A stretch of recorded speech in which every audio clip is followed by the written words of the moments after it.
Jain foundation के इस मंच पर प्रेक्षा ध्यान के सेशन में आप सबों का स्वागत है। मैं हूं स्मिता। रंग हमारे व्यक्तित्व के अविभाज्य अंग हैं और दुनिया को सजाने के नए नए ढंग भी हैं।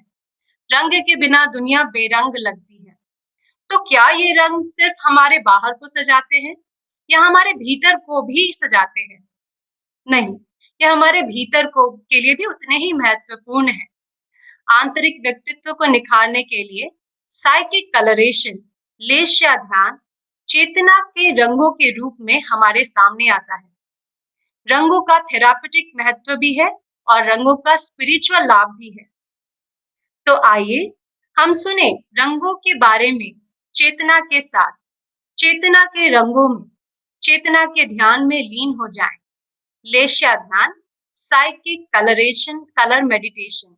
तो इसके लिए हम आमंत्रित करते हैं हमारी आदरणीय डॉक्टर समणी प्रतिभा प्रज्ञा जी को, जो हमारे मंच पे पधारे और हमारे लिए रंगीन भाव धारणाओं के बारे में ज्ञान दे और हमारे इस सेशन को संचालित करें। समणी जी, आपका बहुत बहुत स्वागत है। वीतराग, परमात्मा महावीर को नमन। अनंत शक्ति के स्रोत परम पूज्य गुरुदेव श्री महाश्रमण जी को नमन। समुपस्थित भाइयों और बहनों, साधना का क्षेत्र गहरा कुआं है और गहरे कुएं में आप जितने उतरते जाएंगे उसमें कुछ हस्तगत करते हैं, लेकिन वह कुआं कभी फैल फैल कर यानी समुद्र में भी मिल जाता है। और सचमुच अध्यात्म की स्थिति यही है कि हम गहरे में डुबकी लगाएं, और वो डुबकी लगाने के लिए हमें जाना है अध्यात्म की उस सघन क्षेत्र में जहां हम चर्चा करेंगे कलर के बारे में। अब देख रहे हैं कि कोई भी कलर, ये दुनिया जैसे कि स्मिता जी ने कहा कि रंग बिरंगी है और ये रंग हमें प्रभावित करते हैं, जिन्हें जैन टर्मिनोलॉजी में लेशा कहा गया है, लेशा ध्यान। और ये लेशा ध्यान कोई बहुत मॉडर्न चीज नहीं है। उत्तराधीन सूत्र का एक पूरा अध्ययन लेशा को डेडिकेट किया गया और वहां पर व्यक्ति के व्यक्तित्व को रंगों के साथ जोड़ा गया। और जरा गहरी डुबकी लगाएं तो कर्म थियरी, जो कर्म का सिद्धांत है, उस कर्म सिद्धांत में भी हम देखते हैं कर्मों के साथ भी वर्ण गंध रस स्पर्श ये सभी जुड़ा हुआ है।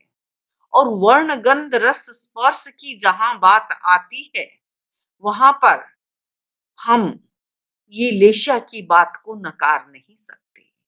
तो लेशा हमारे भौतिक शरीर का और हमारे इस संसार चक्र का और जीवन व्यवहार का एक बहुत बड़ा अंश है, एक बहुत बड़ा भाग है। तो अब हम लेशा को समझें तो समझने के लिए हमें मटेरियलिस्टिक व्यू पॉइंट से भी देखना पड़ेगा, क्योंकि जितने भी रंग हैं वो सब मटेरियल है और उन रंगों का एक सॉलिड एग्रीगेट भी है, यानी वो मैटर है। तो ग्रोस बॉडी, सेंस ऑर्गन्स और ब्रेन, सब पर मटेरियलिस्टिक जितनी भी चीजें हैं उनका इफेक्ट होता है। प्रूवन स्टडीज भी आई हुई हैं कि कौन सा रंग व्यक्ति को कैसे प्रभावित करता है। एक एक रंग की अपनी वेवलेंथ भी होती है। ठीक वैसे ही हम स्पिरिचुअलिस्टिक व्यू पॉइंट से आगे बढ़ते हैं तो हमें पता चलता है कि gross body, sense organs, brain, conscious mind, physical expression, subtle body, कार्मिक शरीर और तब आत्मा। तो ये और गहरी जर्नी है जो आत्म स्वरूप की ओर आगे बढ़ता है। वो इस सूक्ष्मता यानी जितनी जितने सटल होते जाते हैं, सूक्ष्म जगत का व्यवहार अलग है, स्थूल जगत का व्यवहार अलग है। स्थूल और सूक्ष्म दोनों ही प्रभावित होते हैं। अब हम देखते हैं कि ये जो लेशा है वो कलरेशन भी बहुत महत्वपूर्ण है।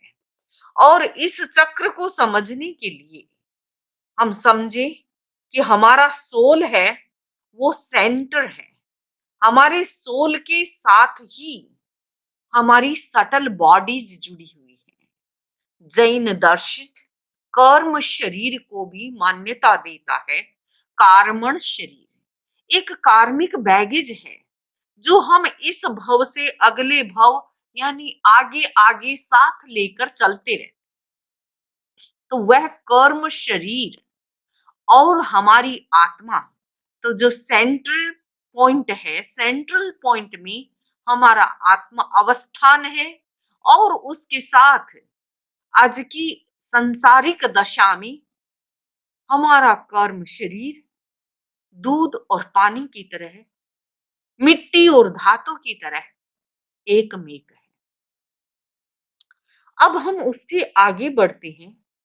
तो जैसे ही आत्मा आत्मा रूपी सूर्य की चैतन्य रश्मियां यानी आत्मा की चेतना की जो रश्मियां हैं वो कर्म शरीर में से होकर गुजरती है। कर्म शरीर अच्छा बुरा सभी का एक भाग है। कुछ शुभ कर्म है, कुछ अशुभ कर्म है। शुभ कर्मों का अलग प्रकार का ओरा होता है, अशुभ कर्म का अलग प्रकार का ओरा होता है। और उस कर्म शरीर से छन छन कर जो चेतना की रश्मियां आगे बढ़ती है उसका नाम है अध्यवसाय। ये भी एक चेतना का स्तर है, लेकिन ये बहुत सटल है और चेतना के निकट भी है। और उस अध्यवसाय के आगे यानी लेशा का तंत्र उत्पन्न होता है। और लेशा का मैकेनिज्म आ जाता है यानी कलरिंग का फील्ड आ जाता है। और ये कर्म के ही रंग हैं, बहुत सटल है फिर भी कर्म के ही साथ जुड़े हुए हैं।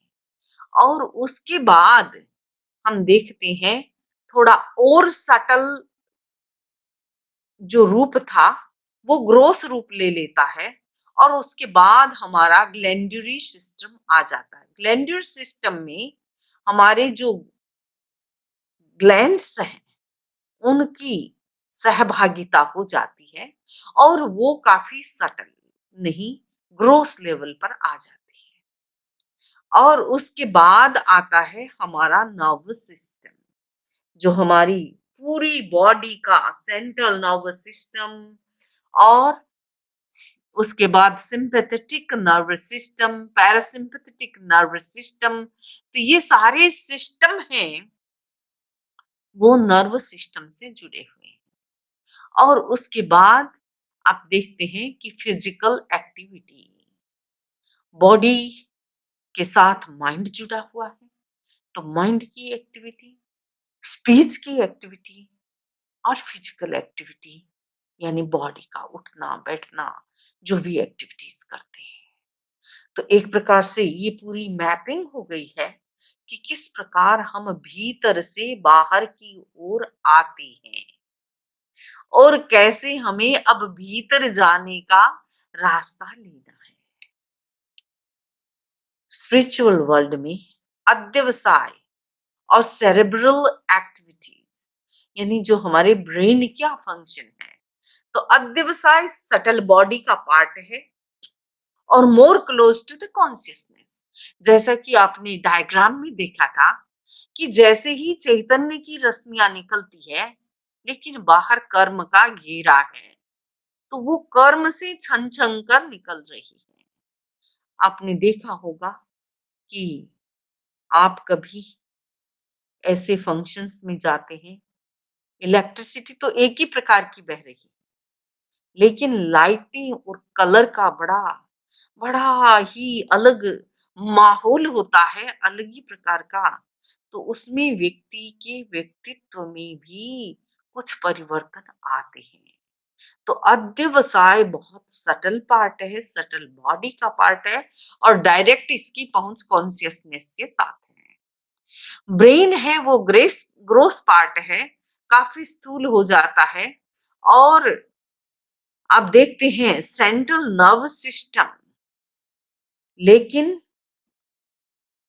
सभी को सेंट्रल नर्वस सिस्टम होता नहीं है। कुछ ऐसे भी जीव हैं, अमीबा आदि और अंडर डेवलप्ड जीव, तो उनका सेंट्रल नर्वस सिस्टम इतना डेवलप नहीं है और वो कोई कोई जीवों के होता भी नहीं है।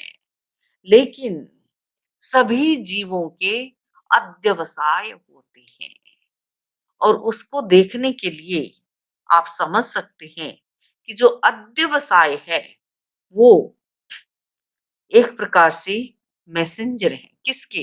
चेतना के। तो end of subtle body is अध्यवसाय। जैसे ही कार्मिक शरीर की एक लेयर पूरी होती है तो उसके बाद अध्यवसाय आ जाता है और अध्यवसाय से हम ग्रोस लेवल की ओर बढ़ते हैं तो वहां लेशा का एंट्रेंस हो जाता है और वो भीतर की बात है।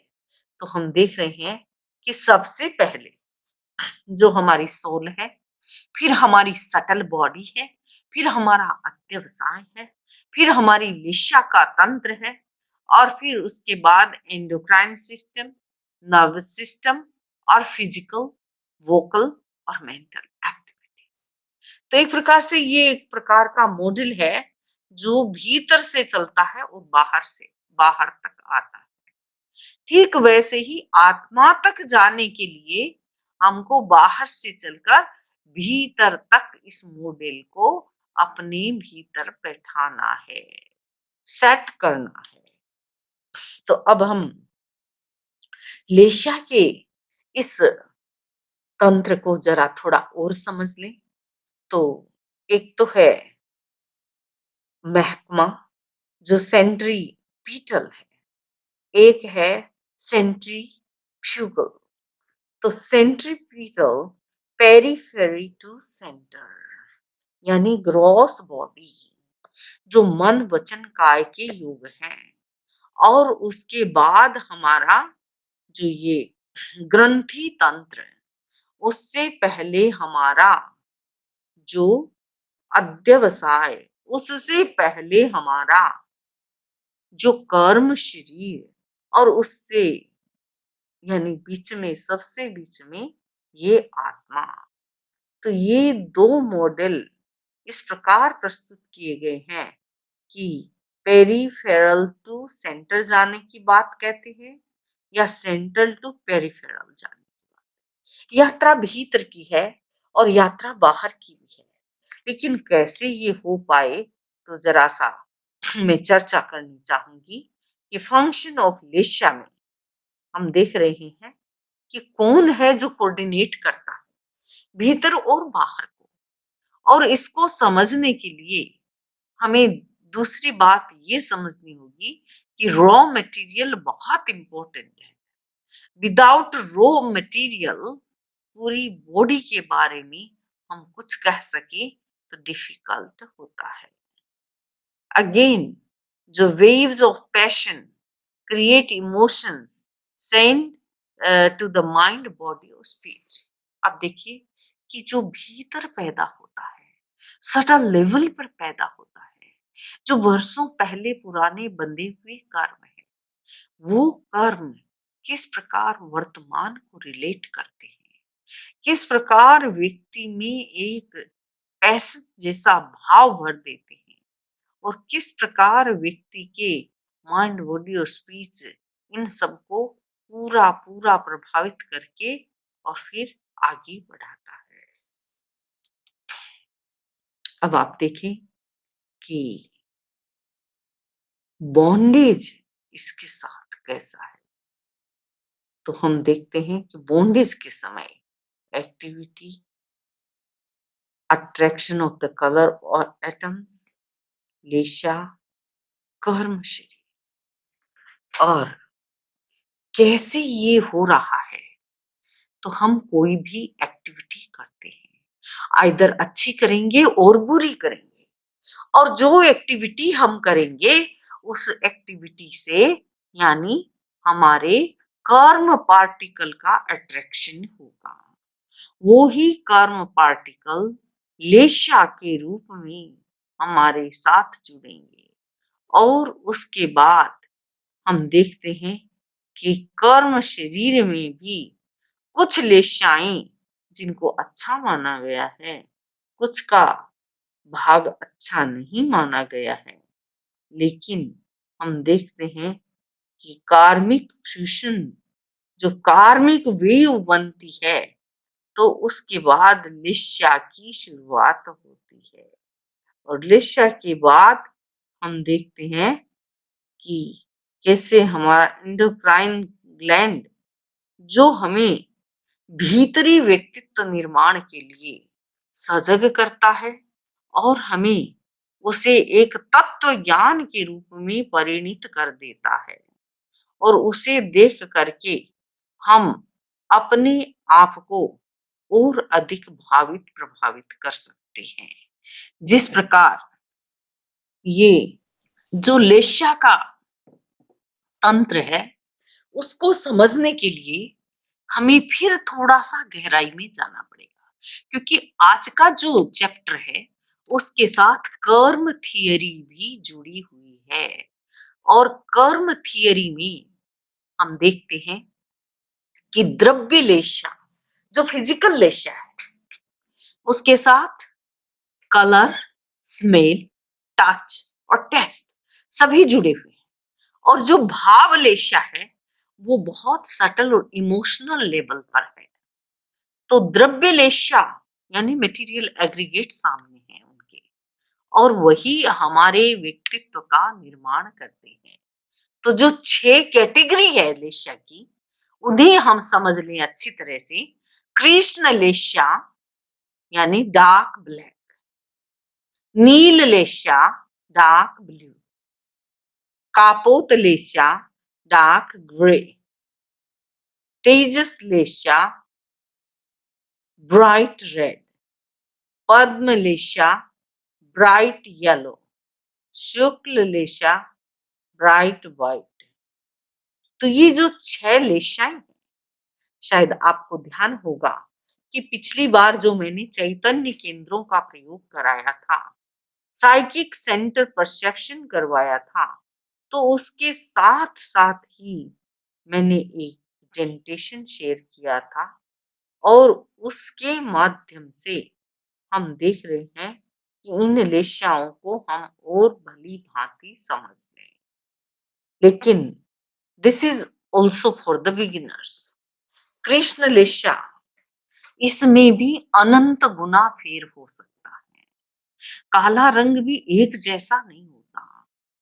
हम अमेरिका में जहाँ रहते थे उनके कपड़े का बहुत बड़ा बिजनेस था, और उस बिजनेस में उनकी वर्ल्ड वाइड उनकी फर्म से कपड़ा जाता था, यानी ड्रेसेस जाती थी, और ड्रेसेस में लोग बहुत बहुत ही माइंड रखते हैं, मायना रखते हैं, और कभी कभी तो मुझे लगता है कि सारी दुनिया रोटी, कपड़ा और मकान के आगे पीछे घूमती है, तब जाकर सुबह उगा हुआ सूरज शाम को अस्त होता है। तो कृष्ण लेशा ये डार्क ब्लू है, नील लेशा, कृष्ण लेशा डार्क ब्लैक, नील लेशा डार्क ब्लू, कापोत लेशा जो कबूतर होता है उसके पंख जैसे डार्क ग्रे, तेजस लेशा ब्राइट रेड, और पद्म लेशा कर्म यानी ब्राइट येलो लाइक सनफ्लावर, और शुक्ल लेशा bright white like milk white और स्नो व्हाइट। तो ये जो 6 लेशाएं हैं इसमें प्रथम 3 वो इतनी अच्छी नहीं है, मैं आगे चर्चा करूंगी। तो लेस्या का एक महत्वपूर्ण एग्जाम्पल दिया गया, और वो एग्जाम्पल कितना इम्पोर्टेंट है कि एक व्यक्ति, पुराने जमाने में सेठ साहूकार की बेटी भी, साहूकार जी, मुझे देशाटन जाना है। अच्छा, चले जाओ। और मेरी 5-6 फ्रेंड भी जा रहे हैं, बहुत अच्छी बात है। सब चले, और रास्ते में जैसे ही जामुन का पेड़ आया, और जामुन का पेड़ देखते ही एक बोला, अरे भाई, काटो जल्दी से इस पेड़ को, और अपन तो बैठे बैठे जामुन ही जामुन खाएंगे। सबके मुंह में पानी आ गया।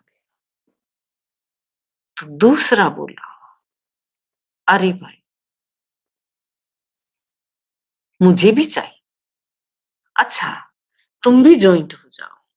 वह भी ज्वाइंट हो गया, और उसकी स्थिति नीललेशा जैसी। और अब वो सोचने लगी कि भाई, पूरा पेड़ काटने की क्या तुक है? पूरा नहीं काटेंगे जी, बड़ी बड़ी शाखाएं काट देंगे। तीसरा व्यक्ति आया, उसने भी अपनी बात कही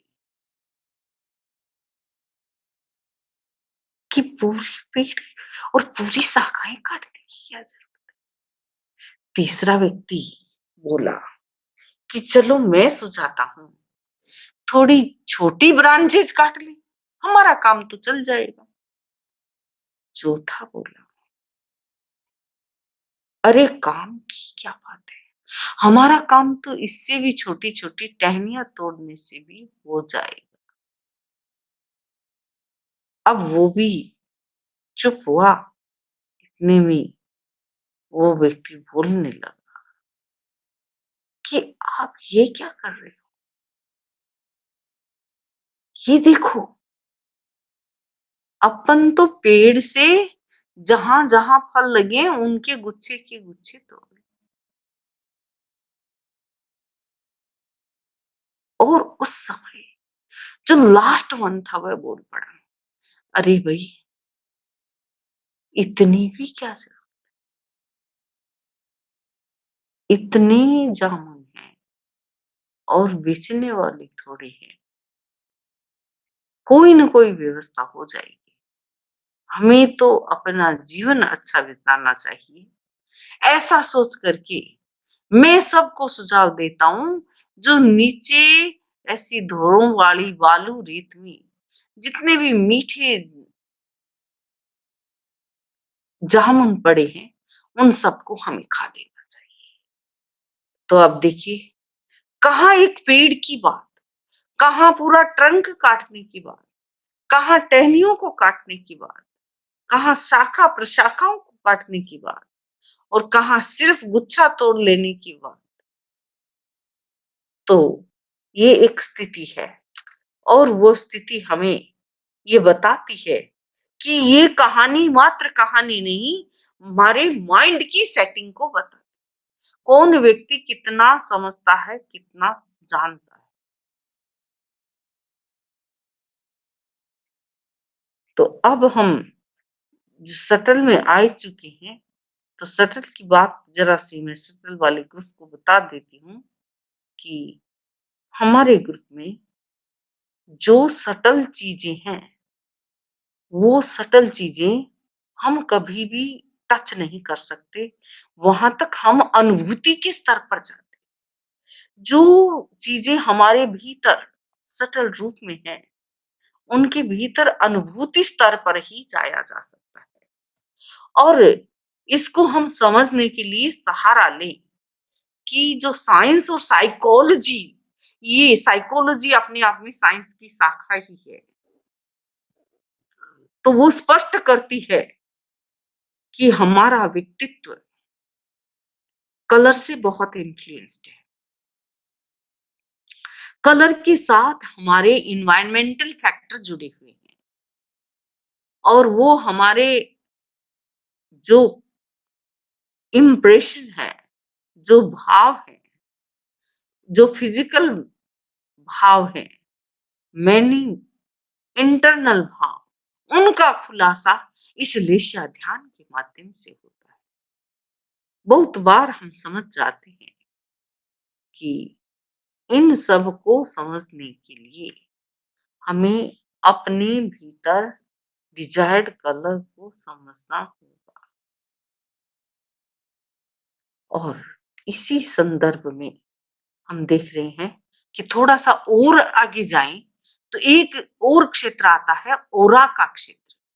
और वह ओरा का क्षेत्र ऐसा है जो हमें, जैसे किसी भगवान की फोटो देखते हैं, भगवान की मूर्तियों में भी ओरा बना हुआ होता है, तो वो ओरा, लेकिन हर व्यक्ति का भी ओरा, हर निर्जीव का भी ओरा है। आप जीव का ही न सोचें, निर्जीव का भी ओरा है। और ये ओरा कैसे फंक्शन करता है, कैसे नहीं, मैं जरा सी चर्चा। तो जो भी जीव अजीव है उनसे रेडिएशंस निकलते रहते हैं और वो ही रेडिएशन हमारे भीतर भी है और वो रेडिएशन एक दूसरे को प्रभावित करते हैं।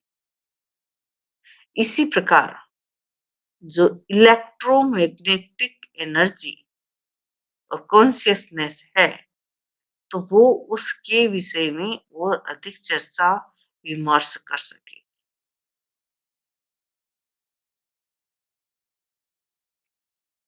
और उसके बाद हम थोड़ा सा आगे बढ़ते हैं, थोड़ी और साइंस गहरा लें, तो हम देखते हैं कि जो मनुष्य की देह है वह कण कण से रंगीन है, लेकिन भीतर से भी हमारे एक एक अवयव के अलग कलर है और वो कलर हम सबको प्रभावित करते हैं। तो अब हम देखें कि जो वाइटल एनर्जी है वो जुड़ी हुई है और जो लिविंग ऑर्गेनिज्म का ओरा है वो भी जुड़ा हुआ है। तो सबसे पहले ये प्रयोग बहुत सटल लेवल पर कराए जाते हैं और इनके साथ हम इनर जगत में भी जुड़ने का प्रयास करेंगे।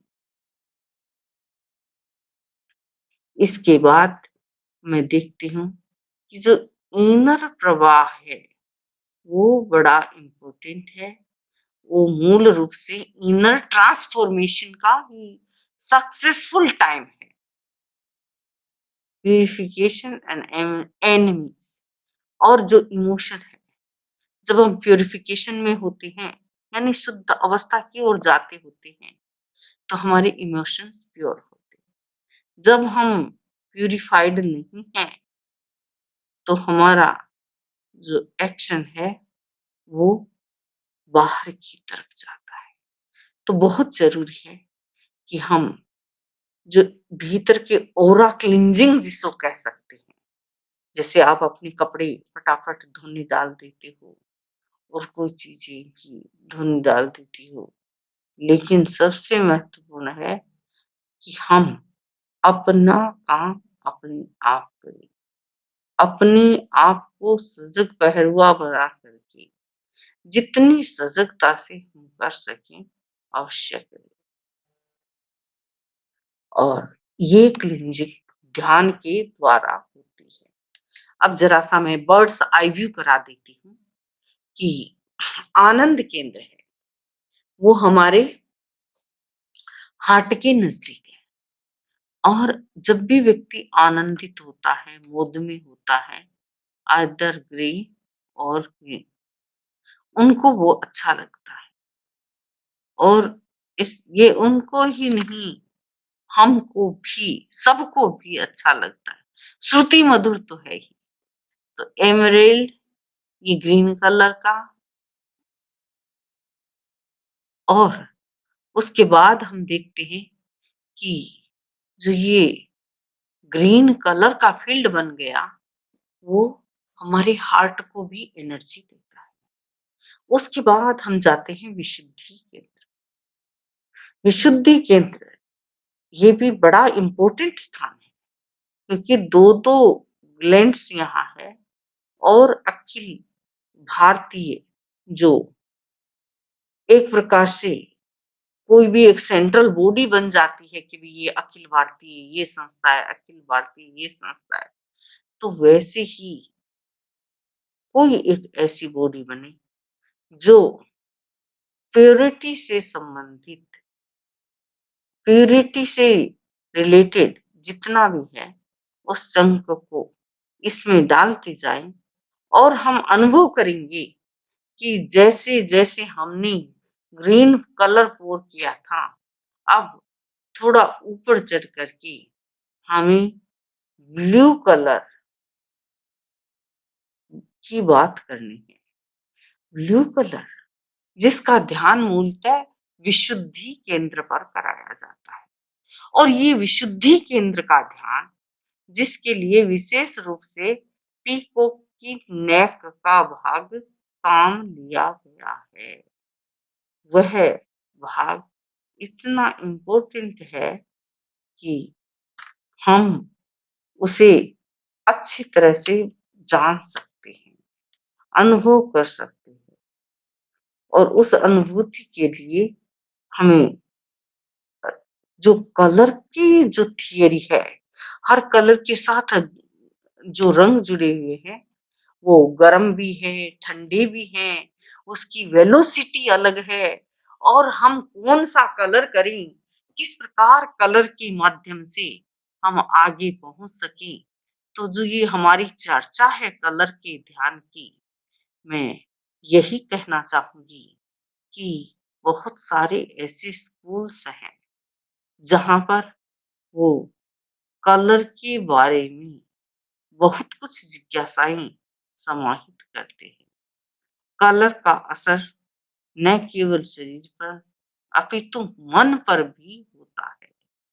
जो मानसिक रूप से कलर का ध्यान करते हैं, उनको सीधा रख कर ध्यान करना चाहिए, और वह ध्यान सचमुच परमात्मा प्रभु की बड़ी सेवा है।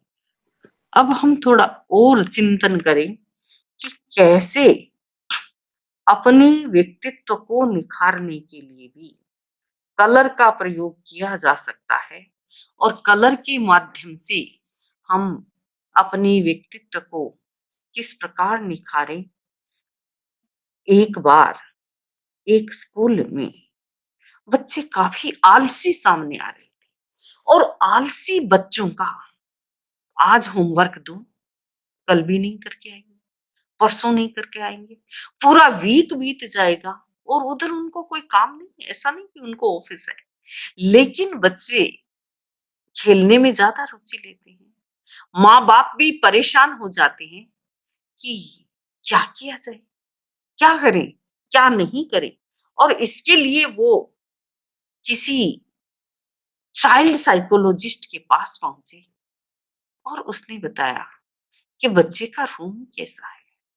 उसने पूछा, क्या बच्चे का रूम तो बिल्कुल बहुत ध्यान नहीं देते हम बच्चों के रूम का, उसकी और चीजें उसके बारे में भी इतना ध्यान नहीं देते, जो उसको पसंद है वो ले लेते हैं, या जैसा। तो धीरे धीरे जो साइकोथेरापिस्ट थे, उन्होंने बच्चे के कलर कॉम्बिनेशंस वगैरह देखे, और कहा इस बच्चे को येलो कलर का रूम दिया जाए तो ये काफी इम्प्रूव कर जाएगा, क्योंकि ये जो अरुचि उसको सिर्फ खेलना ही खेलना है, खेलना खाना इतना ही है, उससे व्यक्ति के व्यक्तित्व का विकास नहीं होता। तो बहुत जरूरी है कि हम कलर के बारे में समझे और इसकी सीधी-सी एक पहचान है। कई लोगों को कई-कई कलर अच्छे लगते हैं और उसके आधार पर उसकी पर्सनैलिटी को आप फाइंड आउट कर सकते हैं कि उसको ये कलर अच्छा लगता है, तो क्यों लगता है? इसका कारण क्या है? बिहाइंड द सीन तो उस रूप में हम इसको प्रयोग कर सकेंगे, काम कर सकेंगे। ओम आह!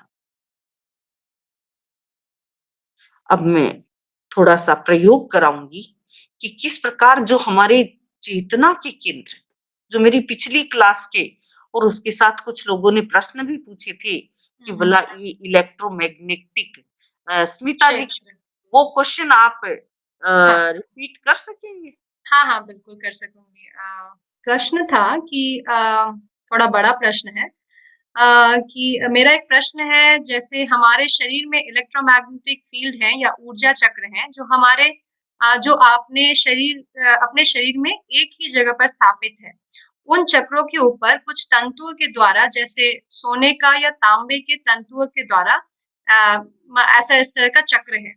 सो एक्यूप्रेशर के सिद्धांत के अनुसार पर्टिकुलर चक्रों के निर्दिष्ट स्थान पर आधुनिक बैटरी के सहयोग से अगर हम उन ऊर्जा चक्रों पर कम वोल्टेज से इलेक्ट्रिक वेव्स और रेडियो शब्द शब्द या मंत्र वेव्स और मैग्नेटिक चुंबकीय वेव्स का प्रयोग करते हैं, तो उससे क्या ऊर्जा चक्र जागृत हो सकते हैं?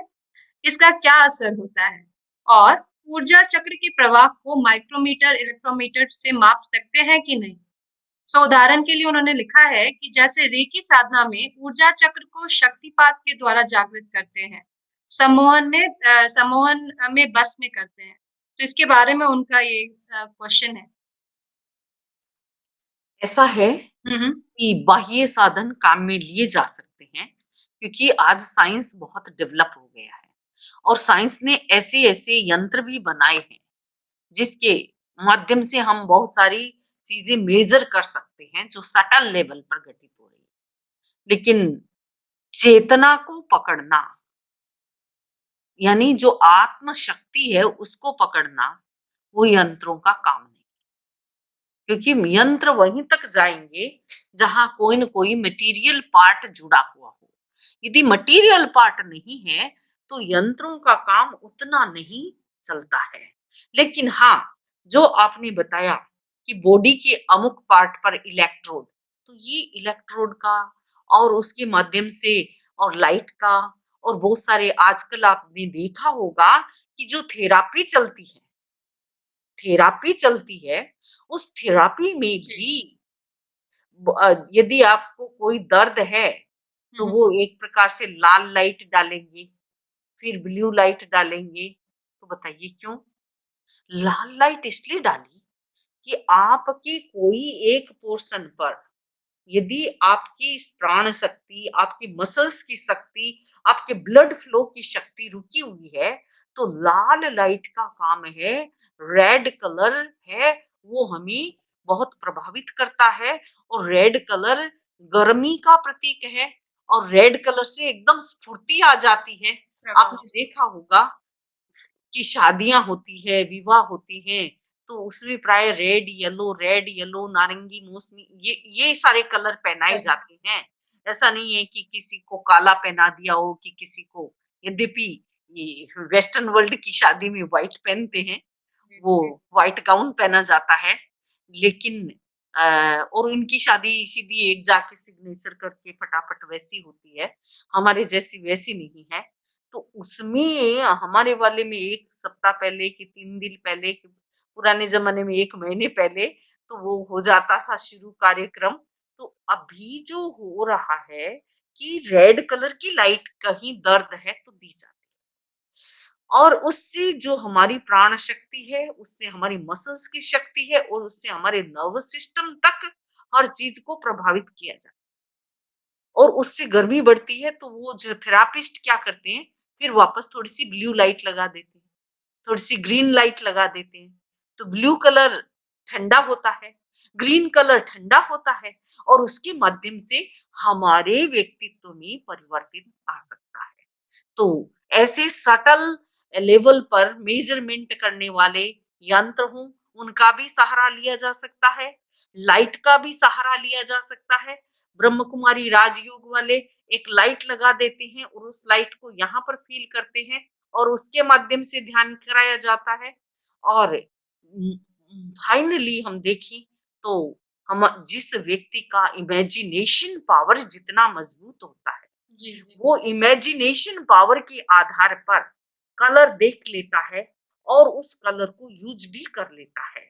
और एक बात मैं और बता दूं कि जो सटल रूप से कलर क्या है, कलर, लाइट, इनके सारे डेसिबल और इनकी फ्रीक्वेंसी के आधार पर इनका मेजरमेंट होता है। लाइट, साउंड, कलर, ये सारी एक ही चीज है, कोई दो तीन चीजें नहीं है। कोई उस लेवल पर हमें वो साउंड बन जाएगी, फिर लाइट बन जाएगी, फिर आज देखो मैं यहाँ से बोल रही हूँ, आप वहां भी सुन रहे हैं, यहाँ से प्रेजेंटेशन दिखा रही हूँ, आप वहां भी देख रहे हैं।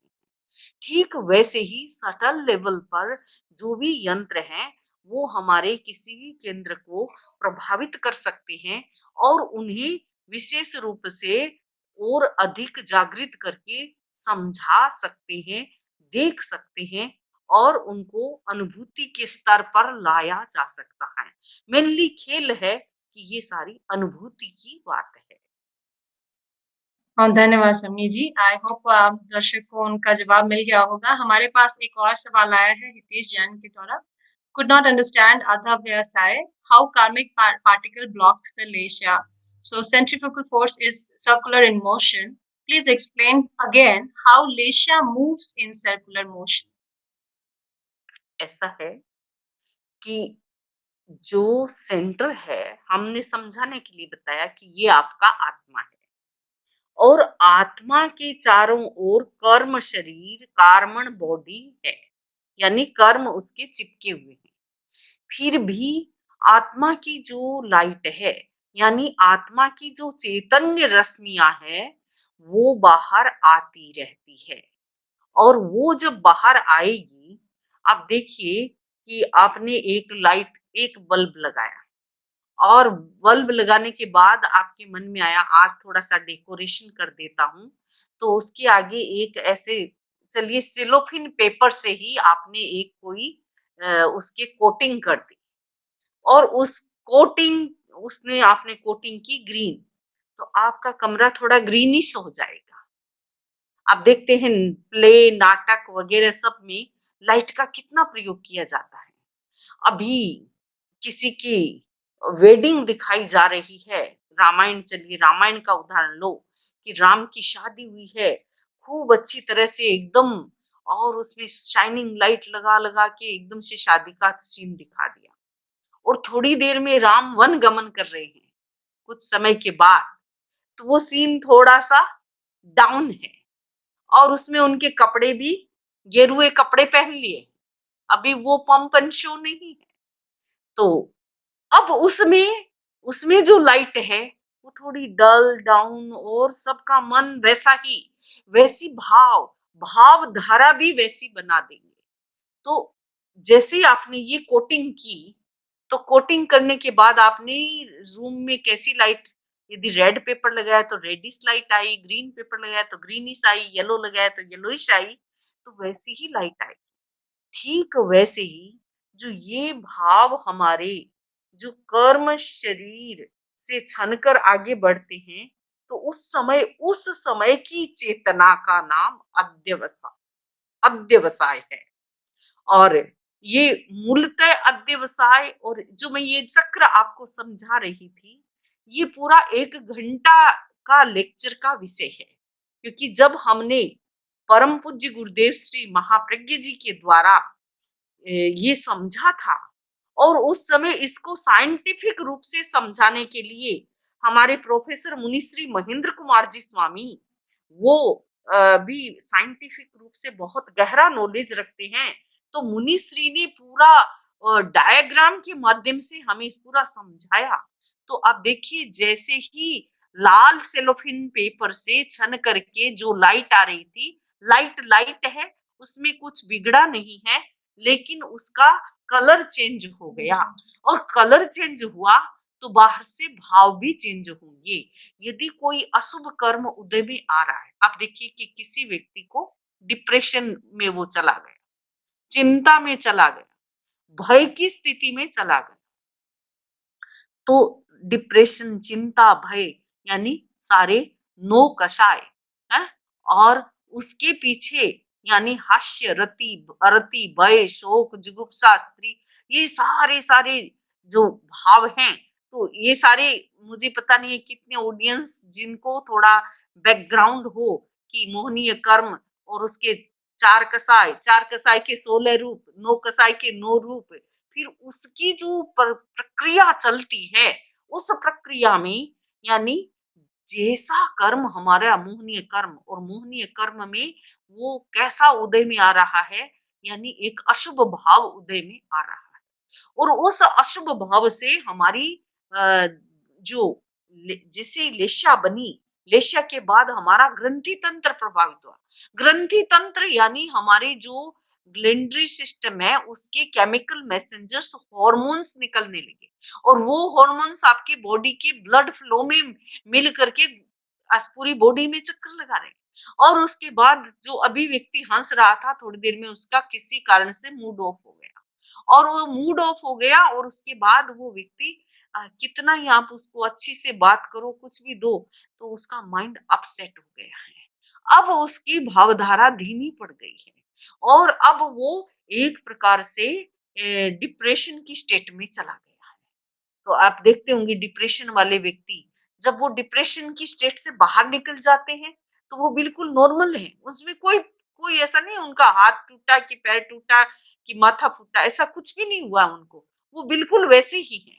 लेकिन जैसे ही वो उसके उस क्षेत्र, प्रभाव क्षेत्र से, यानी उनके केमिकल मैसेंजर्स को किसी भी प्रकार से, दवा से, पानी से, ध्यान से, योग से थोड़ा ठीक किया गया, तो वापस वो नॉर्मल हो जाते हैं। लेकिन वापस वो उसी में भी जा सकते हैं। तो ये जो एक है, यानी उस लाइट का कलर, उसके लाइट के साथ, यानी कार्मिक लेयर से जब वह लाइट निकलती है, तो वो बन जाती है अध्यवसाय, और वो अध्यवसाय और आगे बढ़ते हैं, तो वो सटल से ग्रोस होते हैं, लेश्या बनती है, और लेश्या से ये उसके बाद अपने ग्लैंडरी सिस्टम को प्रभावित करते हैं। ग्लैंडरी सिस्टम के हार्मोन्स हमारे माइंड, बॉडी और स्पीच को प्रभावित करते हैं। एक व्यक्ति सुबह सुबह बहुत मन बिल्कुल ऐसे रहता है कि वो बोलेगा भी नहीं, दोपहर को वो बिल्कुल एक्टिव हो गया, रात को खूब फुल भाषण दे देगा, और सुबह फिर वापस चुप हो जाएगा।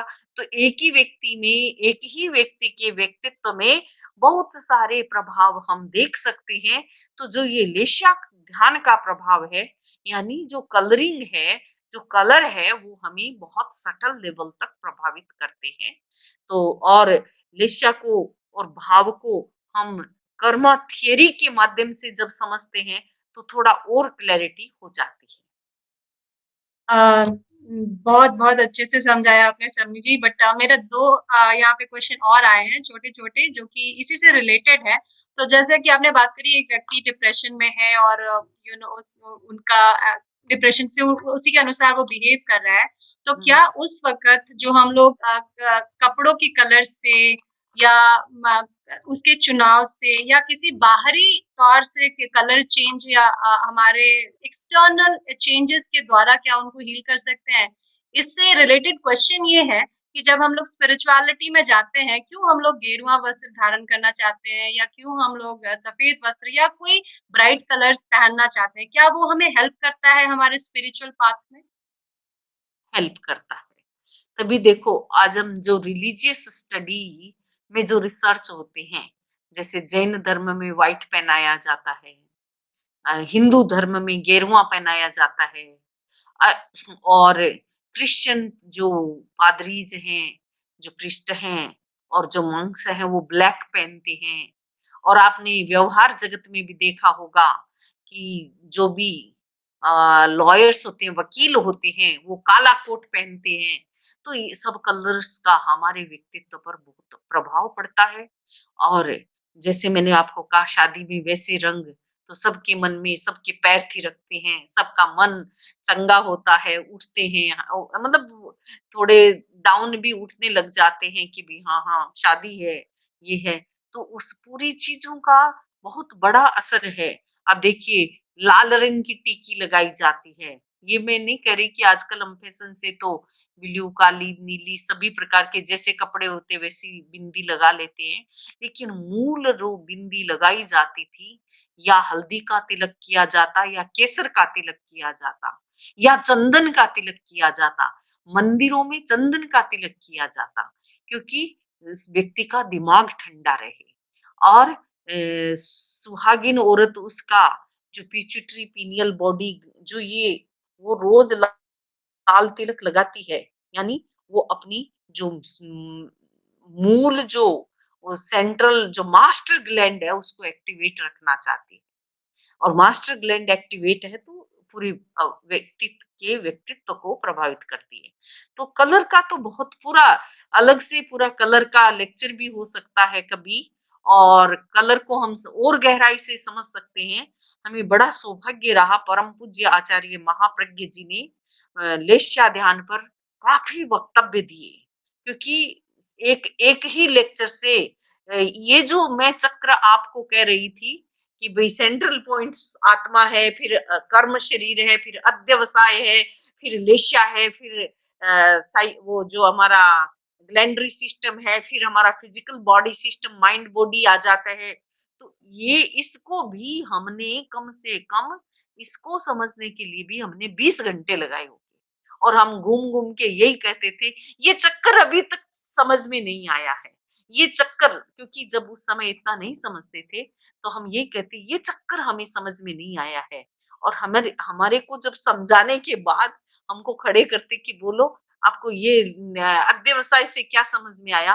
और अध्यवसाय ही समझना डिफिकल्ट होता था, क्योंकि कर्म शरीर भी विजिबल नहीं है, कर्म शरीर विजिबल नहीं है। तो इसलिए, और आप जैन विश्व भारती लाडनू का पूरा अ, अभी अभी अभी ही 20-25 बुक इंग्लिश में रिलीज हुई हैं, और अमेजोन पर भी है। संबोधि ऐप भी बना हुआ है। जिनिश भारती वेबसाइट पे आप गूगल करेंगे तो आपको घर बैठे भी बुक्स आ सकती हैं। प्रेक्षा ध्यान की पूरा सेट भी आ सकता है। जो मैंने एक एक लेक्चर दिए हैं, उसकी एक एक पतली पतली पुस्तक है।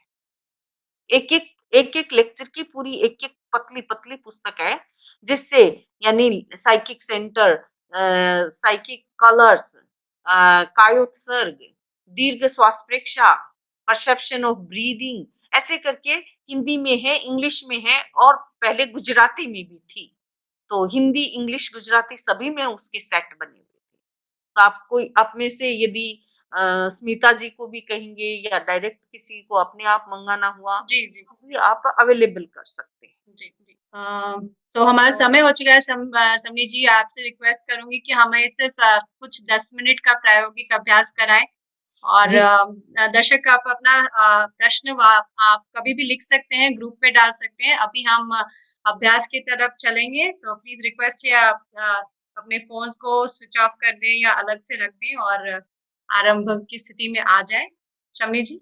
close your eyes gently. Inhale, exhale, inhale, exhale, inhale.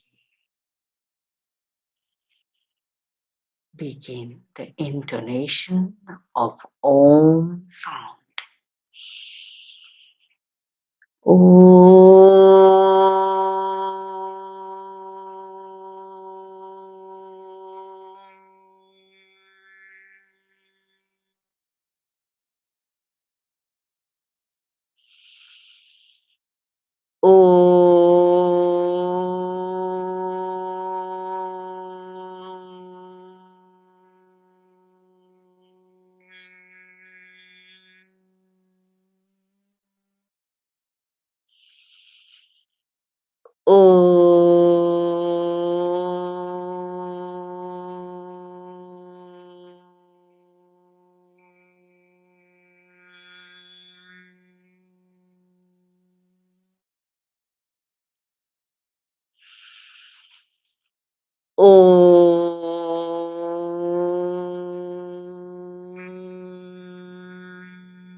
Sampikai apag mapainam.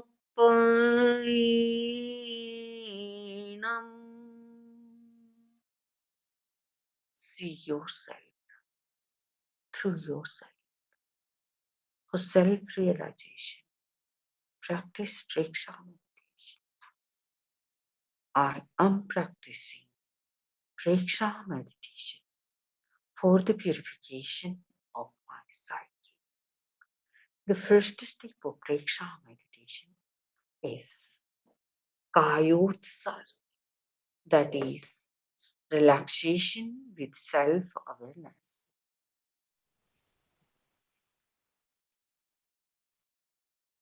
Bring your awareness on the big toe of your right foot. Relax. Relax your both feet up to ankle joint. Relax. Calf muscles, knee joint, thigh muscles, up to hip joint.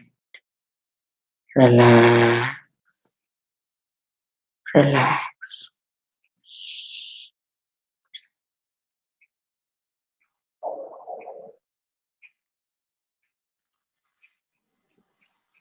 Now relax your middle portion, front, abdominal part, stomach area, lungs and heart,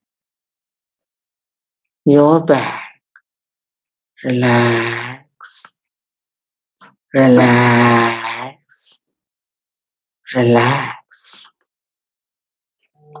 Deep relaxation.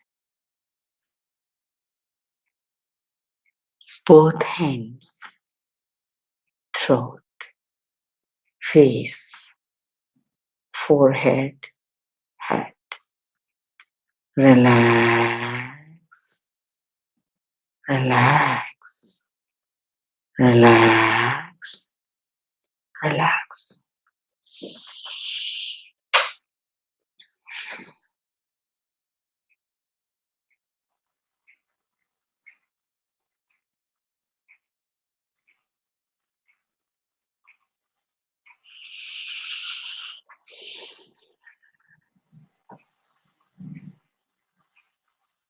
Now relax your back, your shoulder joint, hands, your neck, face, forehead. Relax, relax, relax. Head.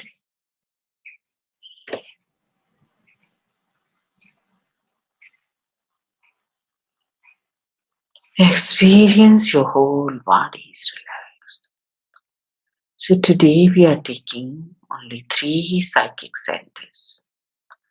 Bring your awareness on the center of truth, center of purity.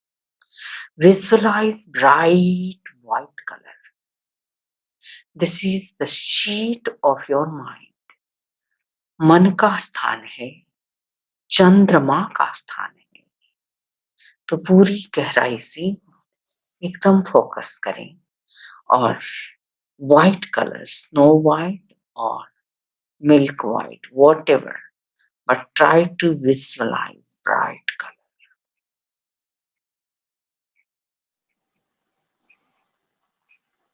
पूरी कंठ पर like snow white particles फैले. You can take desired color.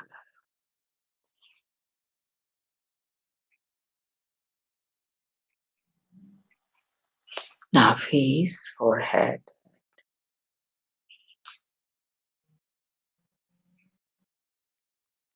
White color visualization.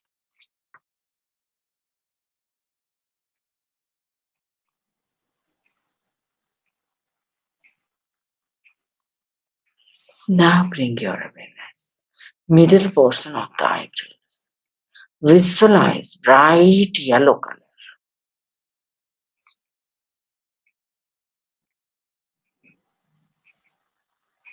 Yellow color visualization. Penetrate deep inside.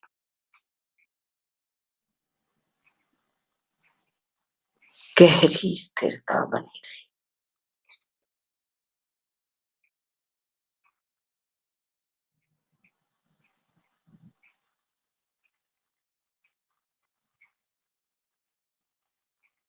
Slowly, slowly, raise your awareness to the top of the Jnana Kendra. Visualize bright blue color.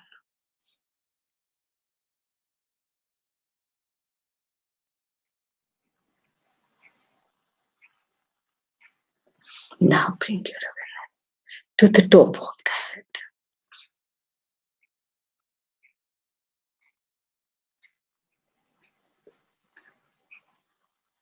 Bright blue color on the top of the head. Try to see, perceive in your mind's eye.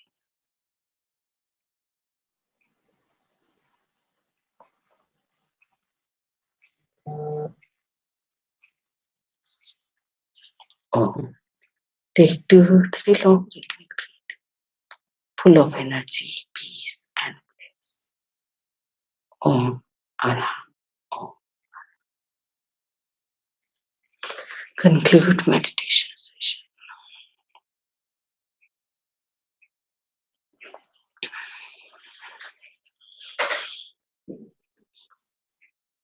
Colour meditation हमारी बहुत सारी समस्याओं का समाधान भी करता है.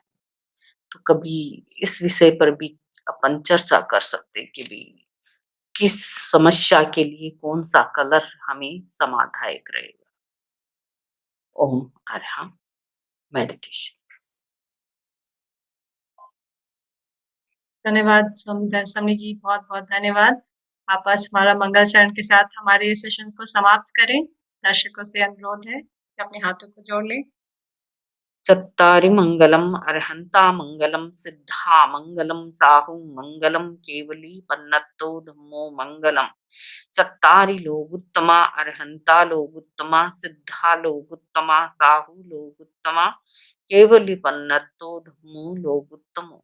चत्तारि शरणं पवज्जामि अरहन्ते शरणं पवज्जामि सिद्धे शरणं पवज्जामि साहु शरणं पवज्जामि केवली पन्नतं धम्मं शरणं पवज्जामि. विघ्न हरण मंगल करण स्वाम भिक्षुनो नाम गुण ओलख समरण किया श्री अचिंत्या काम अंगूठे अमृत वसे लब्धि तना भंडार. श्री गुरु गौतम समरिये मनवांछित फलदाता मनवांछित. ओम अरहम ओम. ओम अरहम समनी जी, बहुत बहुत बहुत धन्यवाद.